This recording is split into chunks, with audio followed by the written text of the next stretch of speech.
Обади се на Иван, той може да знае. Първата апликация падна долу, тя просто самата структура е различна. Това е най-голямата могила, разположена в некропола на столицата на тракийските гети. И в същото време е обвеяна и от една хипотеза, че вероятно става дума и за така наречената Омуртагова могила. И мога да кажа, че така много открития в района показват, че наистина тук има много паметници именно от Омуртагово време. Така че цялостното проучване на тази могила е от огромно значение за проверка на тази хипотеза и най-вече защото това е най-голямата, както ви казах, могила на гетското средище и това е този знаков паметник, който се вижда от огромни разстояния, който показва да, тук е именно религиозната и политическа столица на гетите. Не очаквахме такава голяма изненада с откриването високо в насипа на едно ковчеже, едно дървено съндъче, в което намираме горели кости и същевременно прекрасни златни предмети, невероятно съкровище, бих казала, което все още сме в процес на проучване, но прекрасни златни апликации, началник с един прекрасна конска глава, което като че ли повтаря златния пегас в една миниатюра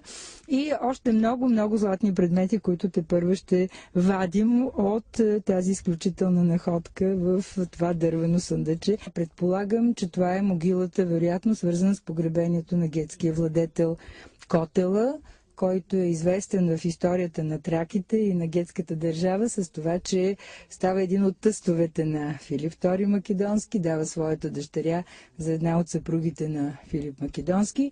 И така този знаков паметник направихме една крачка напред и аз най-накрая се надявам, че ще получим едно адекватно финансиране, за да можем да продължим проучванията на този знаков паметник.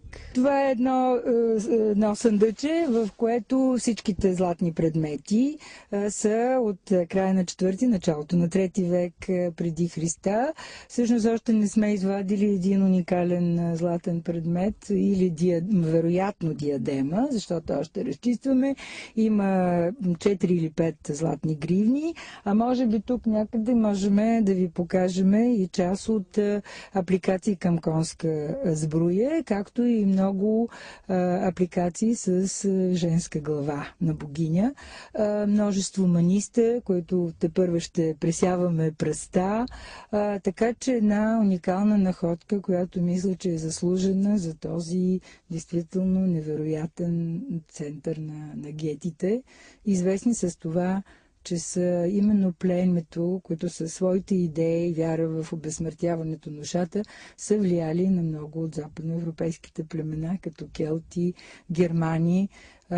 И проучването на това средище заслужава много повече, отколкото всъщност се прави, тъй като вече от години наред държавата не дава никакви средства и просто то е оставено така. А тук се намира и уникалната свещанска гробница, която е последния паметник на ЮНЕСКО, български. Така че аз се боря и се радвам, че имам приятели, които ми подадоха рамо. Това е невероятно средище, да има повече средства за проучване, за експониране и за привличане на още повече туристи. Всъщност, тук за пръв път имаме такъв пример, в който в един от етапите на насипването на могилите, които гетите винаги са правили на 3 етапа, и ние знаем, и аз съм писала за това, че на всеки етап са извършвани определени обреди и са поставени някакви дарове, но никога не сме имали възможност да проучим всичко. Още едно доказателство, че могилният насип винаги може да ни даде изненада и още едно потвърждение на моите проучвания, че точно на един етап, който е свързан с насипването на тази могилка от тъмна пръс, е било положено и това ковчеже като един дар, вероятно свързан с владетеля, който трябва да е погребан. Тук и когато се надявам, че ще можем да открием или неговото погребение през следващата година. Заедно с тези спиралите, защото то е един комплект.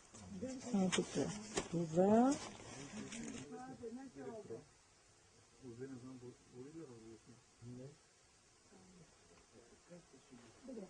Добре, да, няма да минете от това.